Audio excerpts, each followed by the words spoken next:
자, 오늘 상당히 중요한 하나님의 귀한 말씀입니다. 자, 17절 바로 바울 사도는 이제까지 중요한 여러 실천적인 그러한 교훈, 계명을 쭉 나열하고 그러면서 17절에 보니까 이제 그러므로라고 했습니다. 그러므로. 그러니까 이렇게 내가 너희에게 하나님의 거룩한 뜻, 하나님의 귀한 계명, 영적인 중요한 진리를 내가 너희에게 가르쳤으니까 그러므로, 즉 이제 그거로 끝나면 안 되죠. 우리가 말씀과 교리를 배우면서 그거로 끝나는 일이 사실 많이 있어요.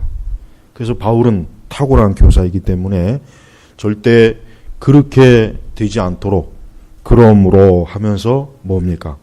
지각 없는 자가 되지 말고, 저는 이것을 그냥 좀 더 쉽게 의역을 했으면 더 좋았을 뻔하지 않았나. 그냥 쉽게 얘기해서 생각 없는 자가 되지 말고 이렇게 번역을 하는 게 더 나았을 거라고 저는 생각합니다. 아니면은 이 지각이라고 하는 그 단어의 옆에다가 한자로 별도로 표기를 해 주는 것이 더 좋았을 뻔했어요. 즉 바울은 우리 그리스도인들은 아무 생각 없이 살아가지 말아라. 아무 생각 없이 무엇이 옳고 그른지 따져보지도 않고 무엇보다도 하나님의 진리의 말씀, 교리로 생각하지 않고 너희가 짐승처럼 이제 되는 대로 너희가 살면 안 된다. 그렇게 지금 교훈을 주는 거예요.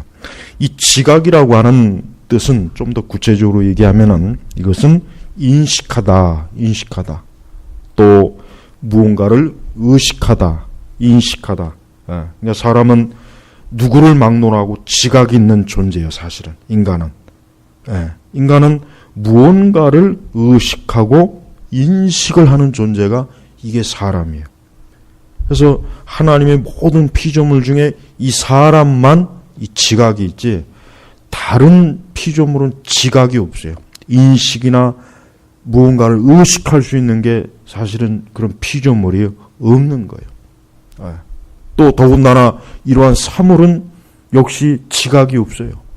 여러분이 그 의자를 아무리 발로 찬다고 해도 의자가 여러분에게 화를 내거나 여러분에게 소리를 지르질 않아요.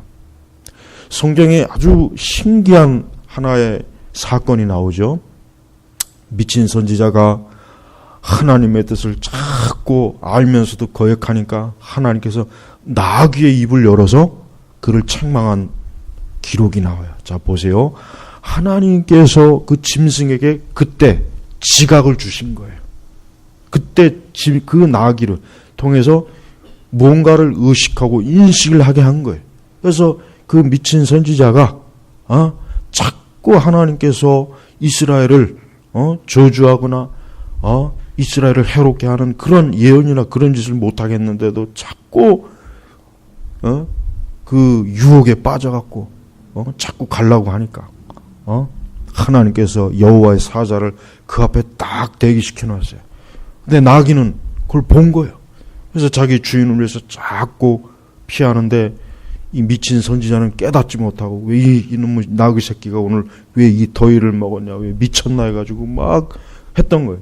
그때 하나님께서 그 짐승의 입을 열어가지고 이 미친 선지자야, 너 나 아니었으면 저 앞에 여호와의 사자로 인해서 너 뒤졌다, 너 죽었다. 하나님께서 짐승의 입을 열어갖고 어때요? 그 선지자를 책망하자. 그게 바로 뭡니까? 잠깐 하나님께서 그 피조물에게 지각을 준 거예요. 근데 사람은 본래부터 지각이 있는 존재란 말이에요. 사람은 본래부터 지각이 있어요. 뭔가를 인식하고 의식을 하는 거예요. 그러니까 사람이에요. 그렇지만 안타깝지만 오늘 우리가 사는 시대는 지각이 없는 사람들이 너무 많아요. 지각이 없어요. 쉽게 하면 생각하지 않는 사람들이 굉장히 많은 거예요. 그냥 자기들이 보고 듣는 대로 무조건 보고 듣는 대로 쫓아가는 거예요. 뉴스에서 이렇게 얘기하면 우와 하고 신문에서 이렇게 이야기하면 우와 하고 사람들이 많이 모여서 선동하면 거기에 우 하고 그냥 보이는 대로, 들려지는 대로 그걸 무조건 믿어버리고 그걸 그런가 보다 하고 무조건 거기에 동조하는 거. 이게 지각이 없는 거예요. 베레아 교인들은 바울이 하나님의 말씀을 가르쳐도 그것이 정말 하나님의 말씀인가 자기들이 그 말씀을 또 성경을 가지고 구약 성경을 가지고 자기들이 또 그 말씀이 사실인가 아닌가 그들은 어때요? 검토하고 연구했어요. 지각이 있는 거예요. 그 지각이 있는 거예요. 근데 우리 시대는 어때요? 모든 분야에서 지각이 없어요. 우리나라 사람들 보십시오. 우리나라 사람만큼 지각이 없는 사람이 그런 민족이 또 어디 있는지 모르겠어요. 이렇게 잘 살고 부유하고 좋은 것을 누리는데도 불구하고 실제로 생각하는 힘은 너무 뒤떨어져요. 정말 미개인이라는 말이 어떻게 보면 결코 그렇게 과한 말이 아닐 정도라는 그런 생각이 들어요. 정치도 그렇고 특히 정치가 문제죠. 정치. 그렇게 뻔한 걸 가지고 선동하고 거짓말을 그걸 한두 번 수도 없이 해도 역시 거기에 동조하는 거 보십시오. 거지 같은 아무것도 없는 혹독하고 악한 북한의 주장에 동조하고 거기에 선동질에 동조하는 그런 정치인들, 그런 학교 교사들, 그런 종교인들, 그런 학생들, 일반 시민들 보십시오. 그렇게 거짓말을 해도 또 속고 또 속고 또 속고 이게 뭡니까? 이게 지각이 없는 거예요. 자, 교회는 어떻습니까? 교회도 마찬가지예요. 여러분 특히 교회 보면 오늘날 교회 보면은 지각이 없는 신자들이 저는 90%가 넘다 확신합니다. 이것이 참으로 하나님의 말씀이냐 아니라는 것을 뭔가를 자꾸 생각하고 판단해야 되는데 그게 없는 거예요. 물론 그러자면은 교리가 있어요. 교리를 배워야 되겠죠. 그래서 교리를 배우는 거예요. 여러분 왜 우리 개혁교회가 왜 우리 장로교회가 왜 교리를 중요하게 했는지 아세요? 지각이 없는 신자가 될까 봐 그런 거예요. 그냥 단순히 말씀 열심히 읽고 그것만 가지고는 안 되는 거예요. 이 말씀이 무엇을 가르치는 자를 일목요연하게 정리한 게 뭐예요? 그게 교리란 말이에요. 그러니까 교리가 없으면 안 되는 거예요. 교리가 없는 신앙은 지각이 없는, 생각하지 못하는 그런 텅 빈 허수아비 같은 신자들만 자꾸 양성해내요. 그런 지각이 없는 신자를 양성하는 가장 큰 요인이 뭔지 아십니까? 그게 바로 영성주의예요. 예수와 하나 되자, 무슨 영성일기, 그거 주구장창 얘기하는 목사들 많죠? 이 영성운동이나 은사주의도 마찬가지, 신비주의, 특히 영성. 저는 영성운동을 가장 대표적인 아주 그냥 주범으로 여겨요. 이 영성, 기독교 안에 영성이 들어오기 시작하면은 신자들 자체가 돼요. 지각이 없는 신자들이 돼요.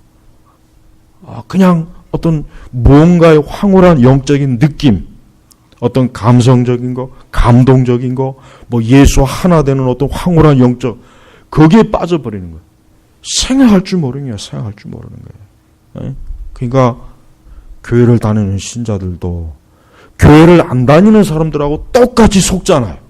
똑같이 속고 똑같이 선동에 휘둘리고 똑같은 거짓말에 같이 넘어가고 세상이 이러면 믿지 않는 저들과 전혀 다를 바 없이 똑같이 속아 넘어가요. 이게 지각이 없는 거예요. 사실 그리스도인으로서 지각이 없는 건 그러니까 교회를 다니는데 자기가 신자라고 하면서 지각이 없는 건 정말 부끄러운 거예요. 그건 수치스럽고 그건 너무나 그건 참 자기 자신뿐만 아니라 하나님을 모독하는 짓이에요. 그래서 우리 신자들은 오늘 말씀처럼 지각 없는 자가 되면 안 되는 거예요. 이것이 하나님의 진리냐 아니냐, 이것이 하나님이 기뻐하는 것이 아니냐 분별을 할 수 있어야죠. 그게 지각이 있는 거란 말이에요.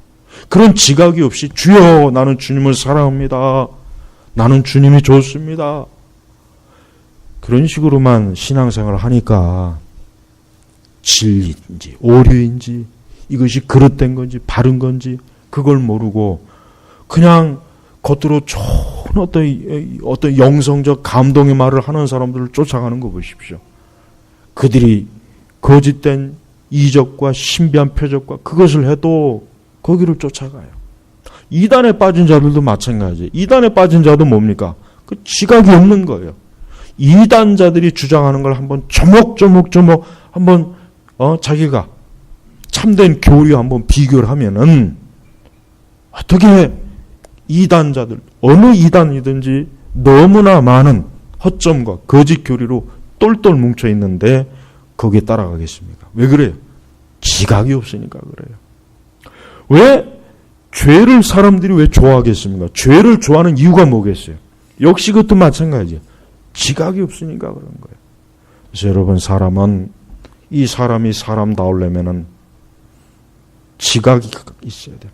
뭔가를 인식하고 의식을 하면서 이것이 하나님의 기뻐하는 일인가 아닌가를 어때요? 살필 줄 아는 그러한 생각하는 힘과 그런 지적인 그런 것들이 반드시 있어야 되는 겁니다.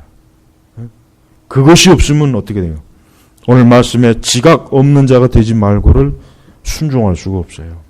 이대로 우리가 신앙생활할 수가 없는 거예요. 그래서 우리 성도들은 하나님께서 가고 계시는 방향을 파악해야 돼요. 진리가 가는 방향, 하나님께서 타고 계시는 그 마차에 내가 동승해야 되는 거예요.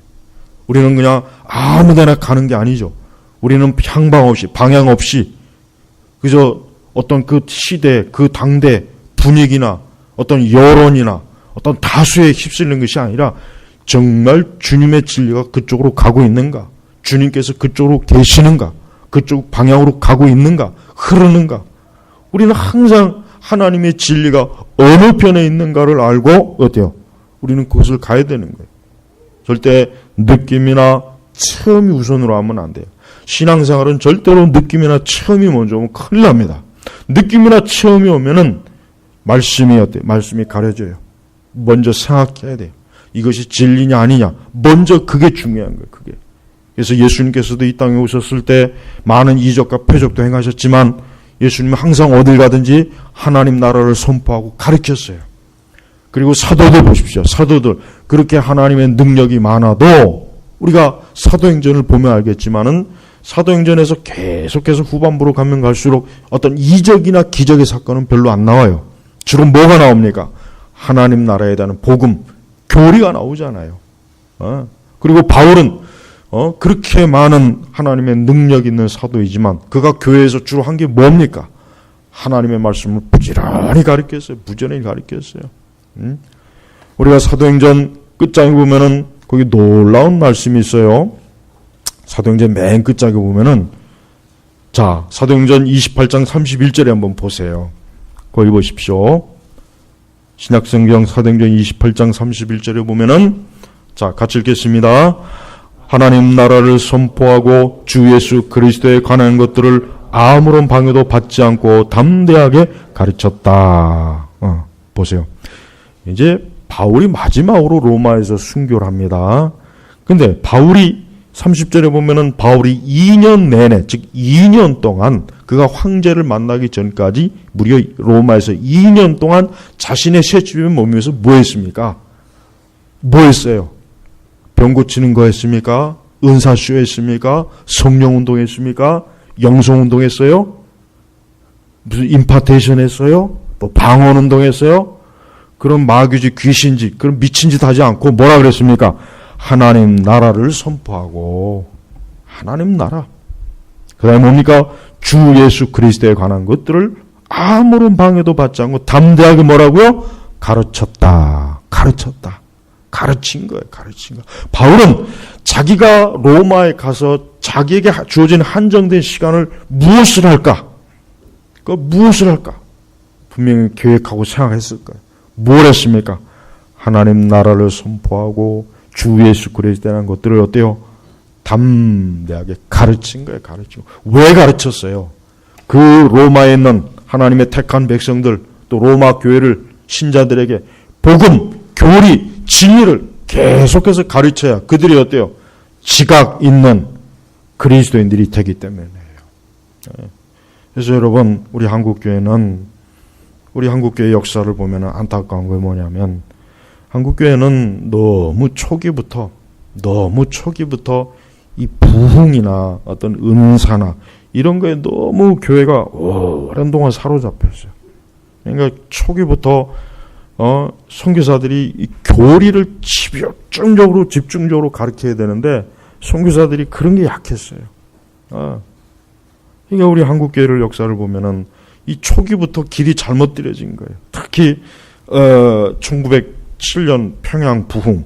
저는 평양 부흥에 대해서 그렇게 썩 좋게 생각하지 않아요. 뭐 그걸 교회사에서 뭐 좋다고 여기지만 그게 사실은 우리 한국교회 어떻게 보면 그 이후에 우리 한국교회 성향을 결정짓는 결정적인 사건이었어요. 맨날 새벽 기도하고 막 와서 그냥 감정적으로 막 부르짖고 그냥 그거에 의해서 뭔가 교회가 폭발적으로 부흥을 했는데 문제는 뭐냐면 말씀이 교리가 뒷받침 안 되고 그냥 그거에 의하면 그러니까 그 뒤부터 이단이 얼마나 많이 났습니까? 그 뒤부터 이단이 많이 나왔잖아요. 감리교 이용도부터 시작해가지고 별 미친 오늘날 성령 운동한다는 정신병자들이 이미 그때 다 나왔어요. 이미 그때 다 나왔어요. 일제시대 벌써. 왜 그래요? 그런 부흥주의에 사로잡혀가지고 먼저 그리스도인은 하나님의 진리의 말씀을 철저하게 가르침을 받은 다음에 부흥이 와야 되는 거예요. 심지어는 18세기의 미국의 대각성 운동도 보면은 우리가 조심해서 판단해야 돼. 에드워즈의 부흥이 꼭 좋은 쪽으로만 자꾸 얘기하는데 거기에 따른 그 피해도 상당히 많았다는 거 알아야 돼요. 에드워즈의 그 부흥 사건도 물론 교회가 각성한 건 있긴 있어요. 그게 없는 건 아닌데 역시 열광주의에 사로잡힌 그런 종교적 정신병자들도 많이 나온 거예요. 그래서 그걸 굉장히 많이 비판했어요. 한쪽에서. 물론 그들이 어떤 성령의 어떤 부흥의 운동을 적극적으로 이게 자꾸 부정을 해서 문제가 되지 사실은 그런 부흥주의가 오면 반드시 어때요? 종교적 열광주의, 은사주의 그런 것 같이 따라오게 됩니다. 근데 그런 것들이 교회를 어떻게 하면 잘못하면 교회가 오류에 빠지게 한단 말이에요.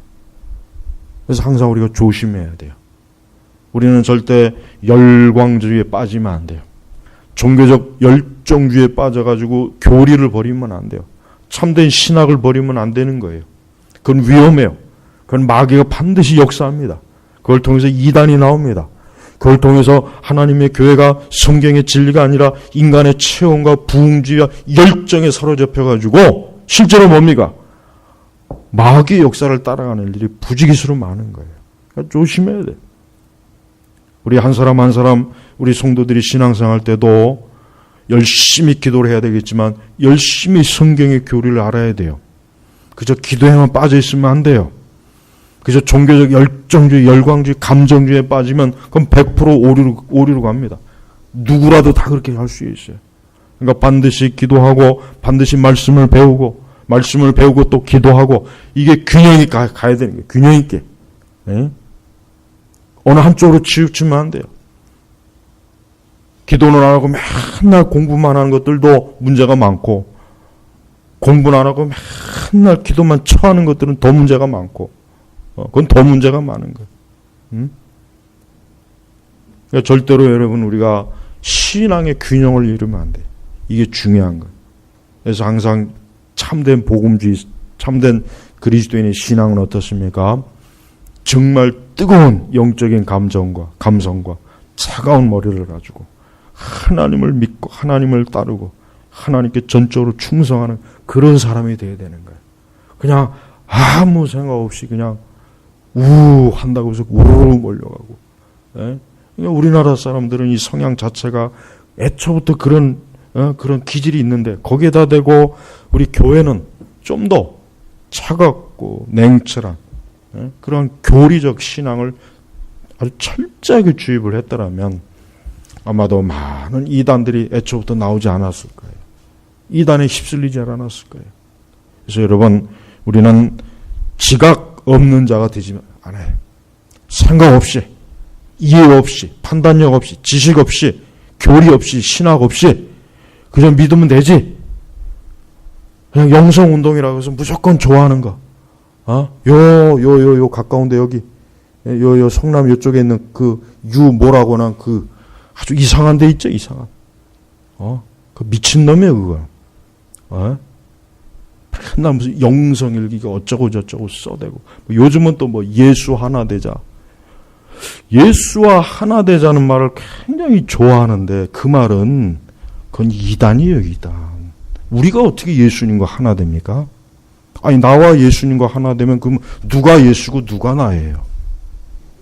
굉장히 그 말이 아주 감동적이고 영적이고 신비적이고 굉장히 성령이 충만한 말 같지만 난 그거면은 그래서 감리교는 안 되는 거예요. 그래서 감리교는 그래서 안 되는 거예요. 그러니까 교리가 없는 그 교단의 목회자들을 보면은 항상 저들은 그냥 아무 생각 없이 내뱉어요. 아무 생각 없이 지가 체험한 거 감동적인 말 쏟아내요. 거기다 예수라는 말은 꼭 집어넣어야 돼요. 어쨌든 그래야 사람들이 잘 속으니까. 그러니까 그러지 마세요. 개혁신앙과 청교도 신앙은, 우리 장로교 신앙은 그러한 신앙하고는 질적으로 다른 거예요. 그래서 그런 신앙 수준 이하예요. 그건 저질이에요, 저질. 그건 최하 등급이에요. 그거는 그냥 최하 등급으로 딱 찍어버려야 돼요. 절대 그런 거를 마치 대단한 신앙이나 쫓아가면 안 돼요. 자, 그러면서 뭐라고 합니까? 오히려 그래요. 오히려 너희가 생각 없이 그렇게 여기저기 춤추고 다니고 촛불에 춤추고 여기저기 춤추고 다니지 마라. 미친년 머리 풀어헤친 것처럼 여기저기 쏘다니지 말아라. 미친놈처럼 아무나 따라가고 그저 감동적인 소리 한다고 해서 거기 가서 귀를 기울이고 거기 가서 하지 말아라. 오히려 주님의 뜻이 뭡니까 그럼? 주님의 뜻이 뭘까요? 한마디로 성경이요, 성경. 우린 자꾸 주님의 뜻과 성경을 분리하는 시대에 살고 있어요, 지금. 사람들은 아니 이렇게 명확하게 성경 주님의 뜻이 있음에도 불구하고 주여 주님의 뜻이 어디 있습니까? 그럼 정상이에요? 아니 하나님께서 할 일 없이 그러면 이 성경, 이 두꺼운 성경책 한 반으로 줄였으면 좋겠는데 이 두꺼운 66권의 성경책을 왜 줬냐 이거. 왜 우리에게 계시했겠어요? 왜 선지자들과 사도들을 통해서 왜 계시했겠냐고. 왜? 그럼 이건 도대체 뭐예요? 이게 주님의 뜻이 이게 아니면 도대체 어디 가서 주님의 뜻을 구하겠어? 어디 가서? 그러니까 나는 많은 그리스도인들이 주님의 뜻을 몰라서 막 힘들어한다고요. 그럼 도대체 그 사람들은 어디 가서 주님의 뜻을 알아야 돼요? 그래서 가서 예언을 받아야 되나요? 어디 가서 예언 기도라도 그러니까 예언 기도를 쫓아다니는 거예요. 그러니까 이상한 신비주의에 빠지는 거예요. 주님의 뜻, 쉽게 얘기하면 성경, 하나님의 계시의 말씀이 무엇인지 분별하도록 하여라. 간단하잖아요. 우리는 하나님의 말씀이 주님의 뜻이요. 성경 66권이 하나님의 뜻이에요.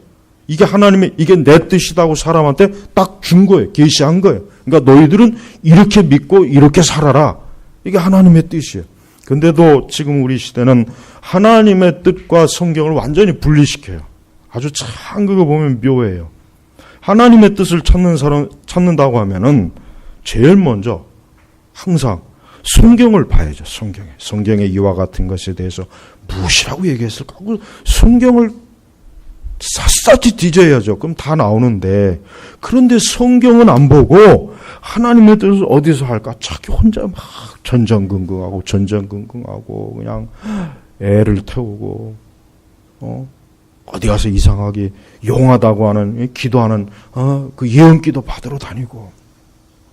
예, 성령께서 보실 때 그게 얼마나 안타깝겠어요. 아니 내가 하나님의 뜻을 다 이렇게 영으로 말씀으로 계시해놨는데 도대체 어디 가서 자꾸 하나님의 뜻을 구하냐. 아니 옆에 샘물이 있는데도 물을 찾고 있는 거예요. 하나님께서 풍성한 맑은 생명줄 주셨는데도 불구하고 어디 가서 물을 먹을까. 엉뚱한 데 가서 시냇물 가서 퍼먹고 바닷물 가서 퍼먹고 어디 가서 똥물 퍼먹고 어디 가서 구정물 퍼먹고 있으니 얼마나 하나님의 성령께서 보실 때 답답하겠습니까? 그러니까 여러분 앞으로 여러분을 향한 어떠한 뜻을 구할 때는 제일 먼저 성경을 보십시오. 성경에 나와 있어요. 또 많은 사람들은 성경에 게시된 하나님의 뜻은 알면서도 일부러 모른 척해요. 알면서도 하나님의 뜻이 자기의 뜻과는 반대가 되니까 교묘하게 피해요. 그러면서 계속 주의 뜻을 모르겠습니다. 위선자들, 거짓말쟁이. 뻔히 양심적으로 알면서 모른 척하는 거야. 왜? 자기의 뜻과 하나님의 뜻이 다르거든. 자기는 자기의 뜻대로 하고 싶은데 성경은 그렇게 하지 말라니까. 그거 알면서, 꼭 깊이 양심이 알면서도 교묘하게 나는 아직도 주의 뜻을 모릅니다. 주여. 이러고 있어요.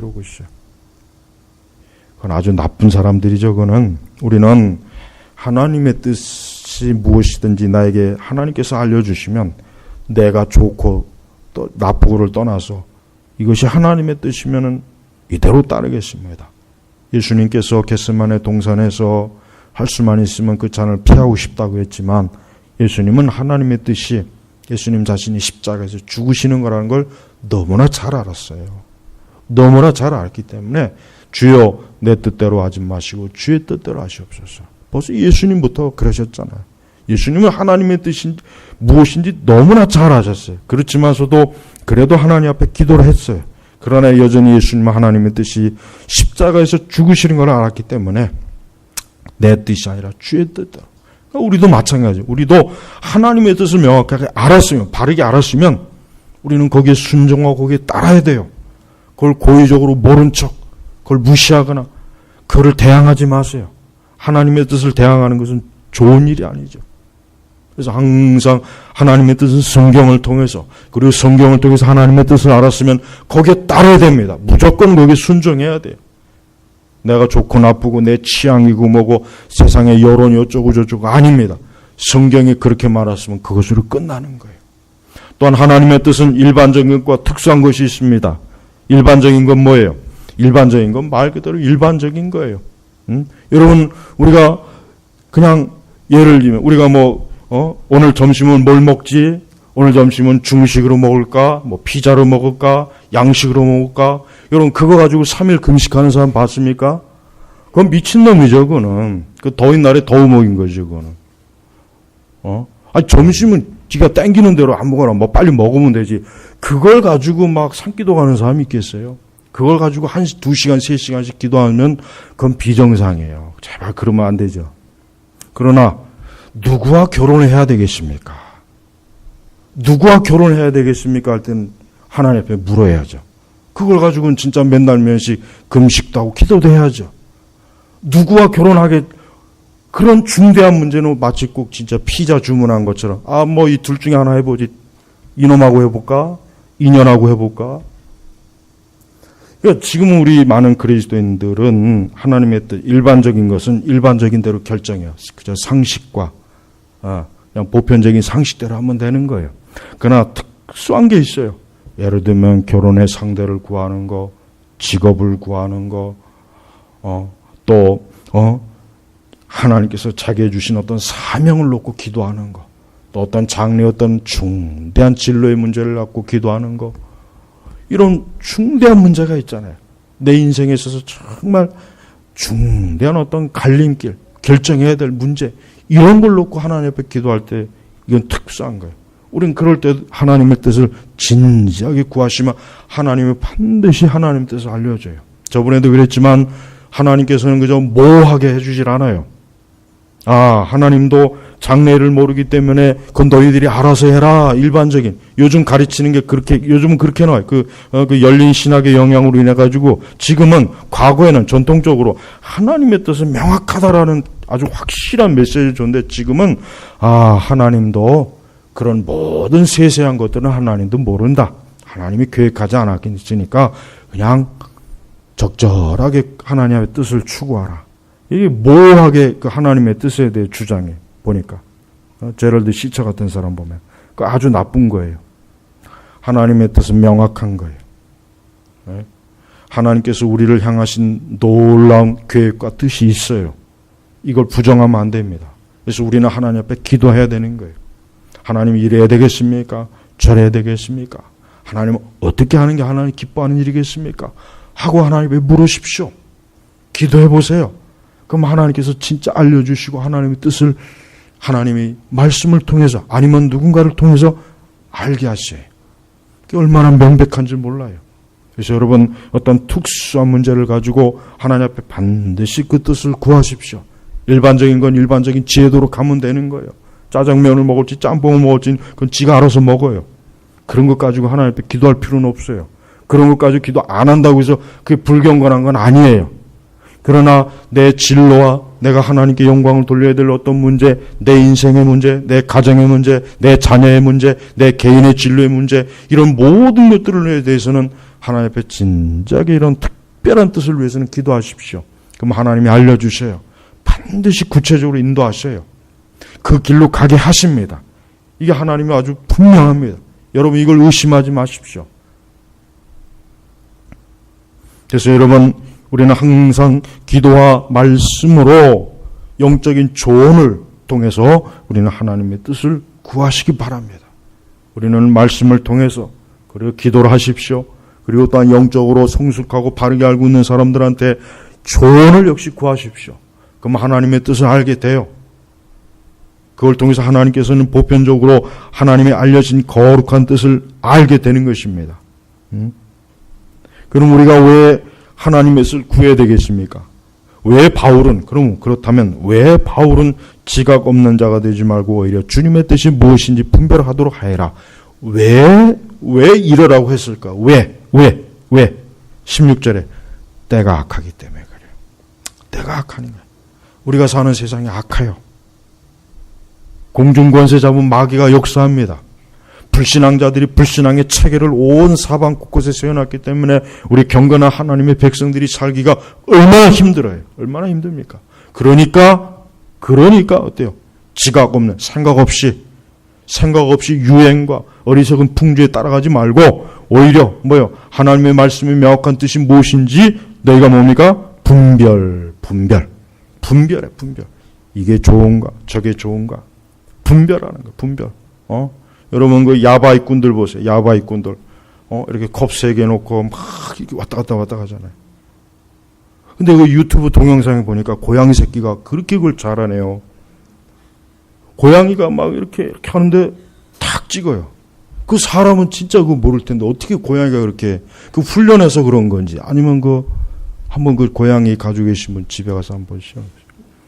이 컵 3개 놓고 동전을 어디다 숨겨놓고 막 했는데 고양이는 한순간에 딱 지적하더라고요. 그래서 그 신기해. 사람은 아무리 봐도 모르잖아요. 저보다. 이 야바이꾼들이 막 속이잖아요. 야바이꾼들. 그 3컵 중에 어디 거기다 돈을 걸어서 거기서 나오면 돈을 따는 거고 아니면 다 잃어버리잖아요. 근데 야바이꾼들은 진짜 이겨먹기 힘들어요. 진짜. 얼마나 이 손이 빠릅니까? 잘 분별해야 돼. 마찬가지죠. 우리 성도들이 여러분 세상에 살아갈 때 진짜 잘 분별해야 돼요. 그냥 보고 듣는 거, 그런가 보다. 저는 제가 특별한 건 아니지만은 저는 하여튼 뭐든지 이렇게 보면은 절대 그냥 고지고대로 저는 안 봅니다. 반드시 저게 그런 것까 아닐까. 저는 항상 그래요. 저는 그게 아주 버릇이 되세요. 그래서 저는 신학이라든가 교리, 신앙에 대해서 항상 저는 그래요. 이게 진짜 그럴까? 저게 맞는 말일까? 저게 교리적으로 맞을까? 이게 성경, 저는 항상 그럽니다. 그냥 이렇게 누가 한다고 해서 이렇게 저렇게 하지 않아요. 에드워즈나 스펄전이나 어떤 위대한 사람에 대해서도 저는 꼭 이게 그럴까? 아닐까?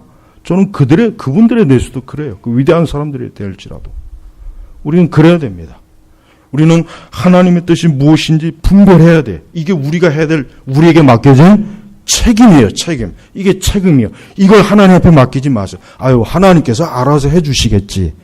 대부분 그런 신앙을 많이 가져요. 근데 그런 신앙이 경건한 신앙이 아니에요. 그건 성경적 신앙이 아니에요. 그건 우리의 책임이에요. 왜? 하나님께서는 이미 하나님의 뜻을 명확하게 알려주셨어요. 그러면 우리는 뭡니까? 그 하나님의 뜻을, 즉 성경의 교리와 말씀을 통해서 이게 무엇인가라고 하는 것을 분별할 책임 우리에게 있는 거예요. 그래서 바울이 지각 없는 자가 되지 말아라. 그렇게 얘기한 것입니다.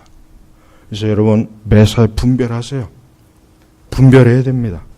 우리는 세상을 살아가면서 절대 이 세상과 더 좋은 뉴스 매체나 뭐 세상에 위대하다고 만드는 철학자들, 뭐 세상에 대단하다는 누가 유명인사가 누구건 아무리 권위 있는 사람일지라도 우리는 절대로 그들이 말하는 것에 대해서 고지고대로 듣지 말고 정말 저것이 하나님의 말씀과 일치하는가? 저것이 정말 하나님의 진리와 일치하는가? 저것이 정말 하나님의 성령께서 기뻐하시는 참된 교리인가?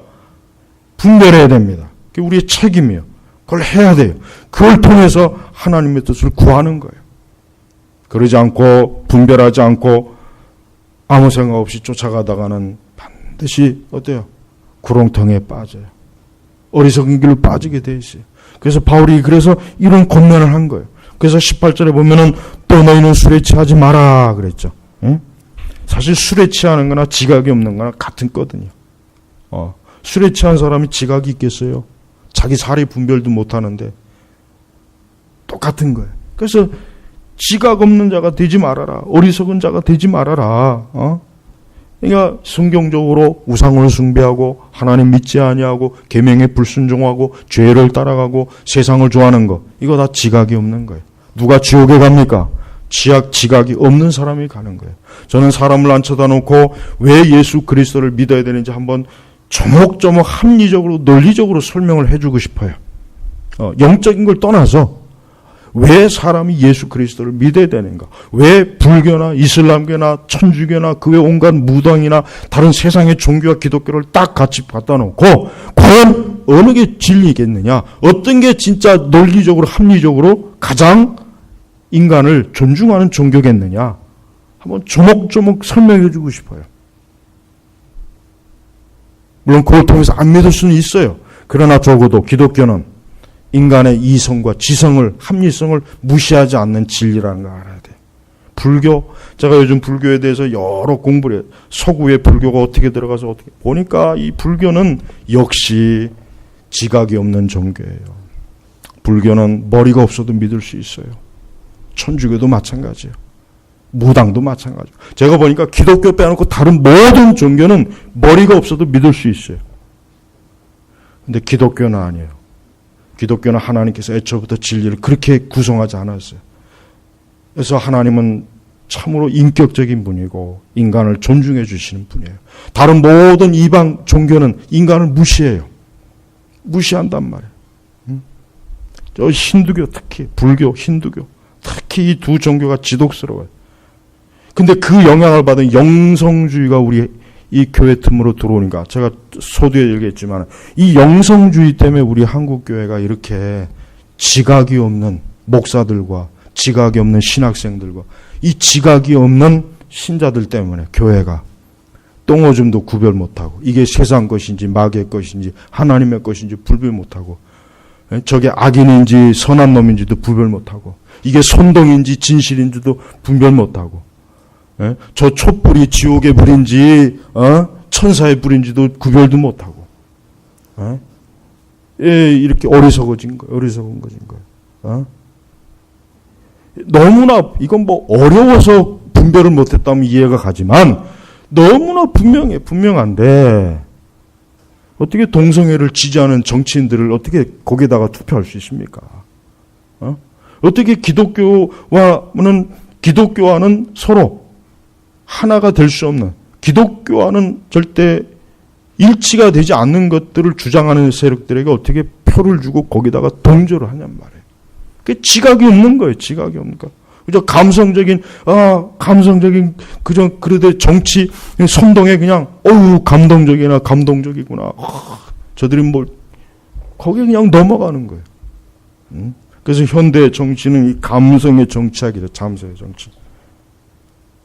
정치인들이 가만히 보니까 지금 사람들은 책 안 읽고 공부도 안 하고 하니까 맨날 텔레비전이나 쳐보고 그저 놀고 먹고 하니까 야 저들에게는 합리적으로 설명할 필요 없다. 저들은 개 돼지니까 그냥 좋은 거만 이렇게 막 열광적으로 해주면 다 따라오게 돼 있어.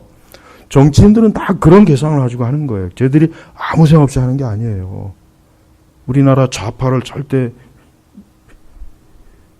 저들이 머리가 나쁜 게 아닙니다. 저들이 진짜 머리가 좋은 거예요. 만든 이야기에 자기들의 좌파의 그 논리를 합리적으로 설명하면 오히려 더 저기를 안 따라갈 거예요. 그렇지만 아니 대통령 선거 때 기타 치고 나와서 노래 부르고 또 웃고 막 그러니까 사람들이 여기 홀딱 빠지는 거예요. 그놈이 뭔 짓을 할지는 결과는 생각 못하고. 여러분 오늘 이 말씀은 우리 기독교 신앙뿐만 아니라 우리가 살아가는 이 시대, 즉 때가 악한 이 시대 모든 영역에서 다 지금 통용이 되는 거예요. 다 돼요. 적용이 안 되죠. 다 됩니다. 다 됩니다. 우리 성도는 그저 교회 안에서 예배만 잘 드리면 되지. 아닙니다. 우리는 모든 면에서 하나님의 영광을 추구해야 돼요. 우리는 모든 영역에서 그리스도의 진리를 드러내야 돼요. 우리는 모든 영역에서 하나님의 사람으로서 온전해야 되는 거예요. 그래 바로 그러기 위해서 지각 없는 자가 되지 않아야 되는 거예요. 우리 한국교회는 큰일 났어요. 우리나라 교인들은 너무 큰일이에요. 난 이렇게 지각이 없는 이렇게까지인지는 나는 정말 생각을 못했어요. 근데 너무 없어요. 너무 심각해요. 너무나 뻔한 건데도 불구하고 그게 진리인 양 쫓아가고 이제 앞으로 더 심해질 겁니다. 한번 이렇게 가기 시작하면 브레이크를 걸 수가 없어요. 더 악해지는 거예요.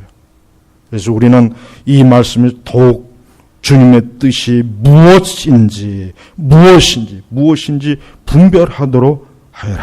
이게 방탕한 것이냐, 이게 죄악된 것이냐, 이게 마귀적인 것이냐, 이게 하나님에게 거룩함이냐, 이게 성령에 온 것인지 귀신에게 온 것인지, 이게 성경의 말씀에 따른 건지 악의 원리대로 따른 건지 무엇이든지 분별해야 돼요. 무엇이든지 분별하는 거예요.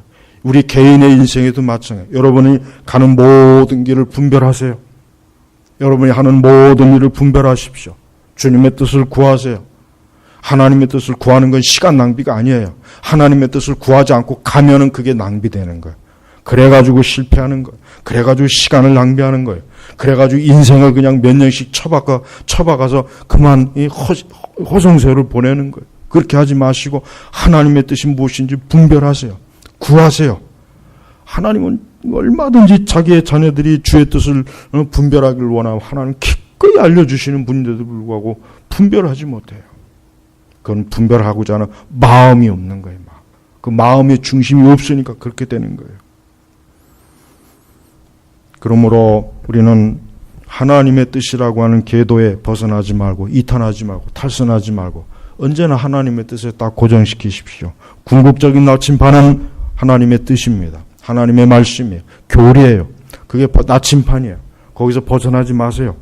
나침판을 벗어나는 거에 그릇된 거지 나침판을 벗어난 게 바른 게 아니에요. 여러분 저 하늘에 태양을 움직일 수 있는 사람이 누가 있습니까? 하늘의 태양은 고정적인 거예요. 저기에다 맞춰야 되는 거예요. 그렇죠? 우리가 이 땅에서 태양아 너 이쪽으로 가라 너 저쪽에 가라 그럴 수는 없는 거예요. 배가 항구에 있는 등대에다 맞춰야지. 등대 보고 야 등대야 너 거기 말고 이쪽에 와 있어라. 또 걸리적거린다 이쪽에 와야지. 아니죠. 배가 등대에 맞춰 가야 되는 거예요. 그래야 파선을 하지 않죠. 그토록 죄인들은 지각이 없어 심판과 형벌로 나갑니다. 한번 생각해 보십시오. 왜 예수 그리스도를 믿어야 되는가? 한번 진지하게 생각해 보십시오.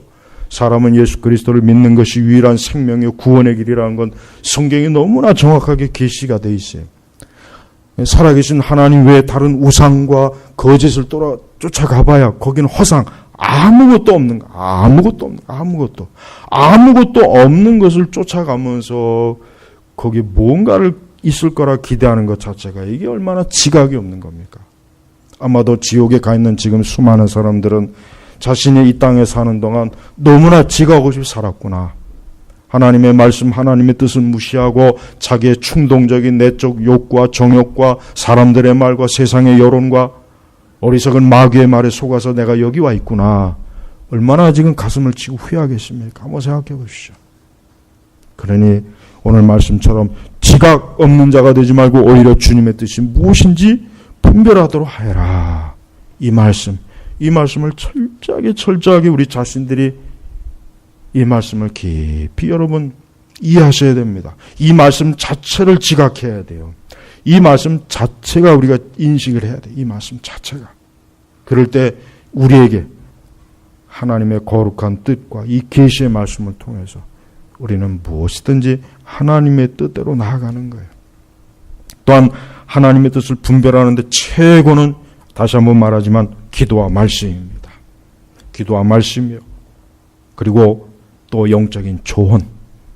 하나님의 사람에게 영적인 조언을 구하래서요. 그렇다고 엉뚱한 사람한테 구하지 말고요. 이상한 조언자도 많아요. 이상한 조언자도 너무 많아요. 너무 많아요. 성경대로 이 교리를 조언해 주는 것이 아니라 너무나 잘못되게 조언해 주는 사람도 상당히 많이 있습니다. 조심해야 돼요. 그것도. 항상 여러분, 이 세상은 우리 성도들에게 언제 어디서 우리 밑에 함정이 있는지 모르는 것이에요. 그러니까 이 말씀대로 주님의 뜻이 무엇인지 분별하도록 해라. 이 말씀은 여러분이 평생도록 천국에 가는 그날까지 이 말씀, 이 광야에서 우리가 반드시 중대한 영적 수칙, 규칙으로, 원리로 알고 있어야 될 하나님의 뜻입니다. 기도하겠습니다. 주 하나님 아버지 감사합니다. 우리는 타락한 본성을 가지고 있고 항상 우리는 주의 뜻이 아니라 내가 원하는 뜻을 늘 추구합니다. 우리에게도 그러한 성향이 여전히 강한데 주여 우리가 만약에 하나님의 뜻이 무엇인지 분별하지 못하거나 지각 없이 산다면 얼마나 많은 참 삶을 허비하고 하나님의 영광을 가리겠습니까? 주여 우리 제나바 교회 모든 성도들이 오늘 에베소서의 말씀대로 온전히 따라가는 거룩하고 지각 있는 주의 백성들이 되게 하옵소서. 예수님의 이름으로 기도 올렸습니다. 아멘.